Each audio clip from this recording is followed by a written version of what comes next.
ওকে খাইয়ে দিয়েছি, এখন ঘুম পাড়াচ্ছি।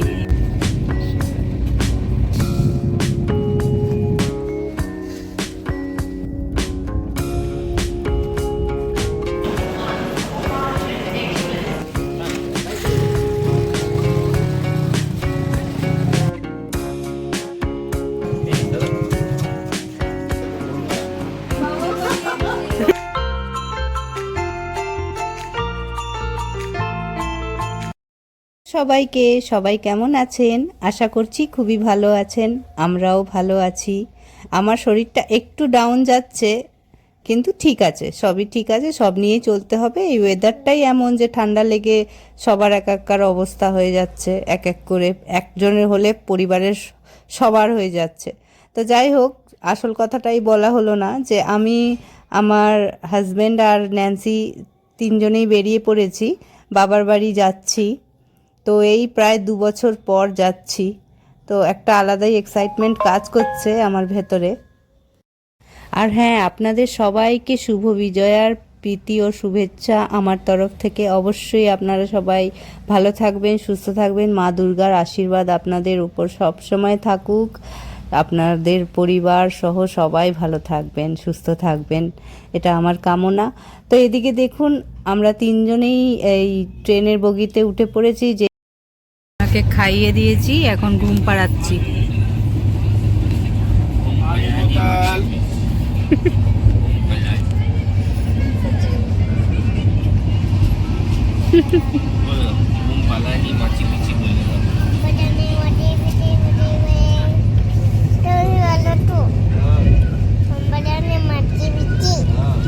মোদের বাড়ি তুমি বলো।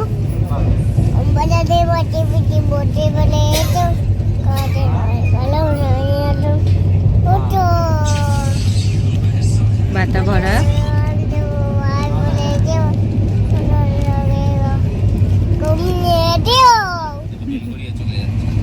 হ্যাঁ, বেলঘরিয়া যাচ্ছে।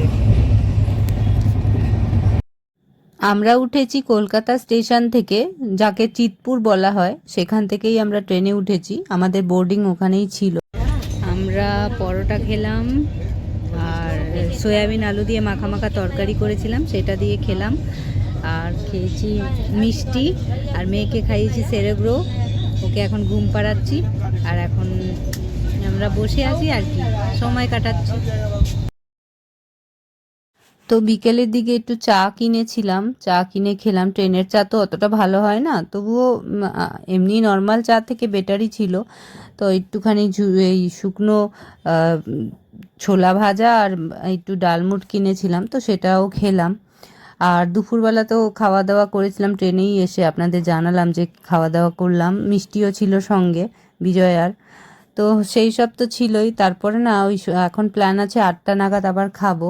তো এখন আমি বিকেলবেলা যখন মেয়ে ঘুম থেকে উঠলো, সেই মেয়েকে না ওই খাইয়ে দিয়ে দুপুরে ঘুম পাড়িয়ে দিয়েছিলাম। তারপরে এই যে একটু আগেই উঠলো, তো ওকে এখানে বসিয়ে রেখে একটু ভিডিও টিডিও করছিলাম। আর মেয়ের খাওয়া দাওয়া একটু পরে আবার করাবো ওকে, তো খাবে পরে। একটু ভাবছি যে শুকনো রুটি আছে, তো ওই আলু দিয়ে চটকে ভালো করে রুটিটাই খাইয়ে দেবো ছিঁড়ে ছিঁড়ে। ও তো এখন চেবাতে পারে, তো সেই হিসেবে ও খেতে পারবে ভাবছি, তো ওটাই খাওয়াবো। আর ততক্ষণ আমি একটুখানি ওর সঙ্গে টাইম স্পেন্ড করছি। আর আমার হাজব্যান্ড একটু রেস্ট করছে এখন, যেহেতু আমাদেরকে না মাঝরাতেই নেমে যেতে হবে, তো ঘুমানোর কোনো সিন নেই, যা রেস্ট নেওয়ার এই দিনের বেলায় নিয়ে নিচ্ছি। আর এদিকে চলে এসেছি একেবারে সন্ধ্যের পর 8টা নাগাদ খাবার খেতে। তো যা খাবার ছিল আর সবটাই খেয়ে নিতে হলো, কারণ এরপর আর খাওয়া হবে না। তো হাজব্যান্ডও খেলো, আমিও খেলাম, এবার ন্যান্সিকেও খাওয়াবো। তো ওকে আমি খাওয়ানোর জন্য ওই হাজব্যান্ডকে বললাম যে তুমি একটু ওকে রাখো, আমি এই বাটিগুলো ধুয়ে আসি, তারপরে ওকে খাওয়াবো। তো হাজব্যান্ড বললো ঠিক আছে, আমি হাতটা ধুয়ে আসি তারপর। ওই কারণে এই জায়গাটা ফাঁকা দেখছেন। আর আমার মেয়ে ওখানে পাশের যে একটা বাচ্চা মেয়ে ছিল তার সঙ্গেই কথা বলছে।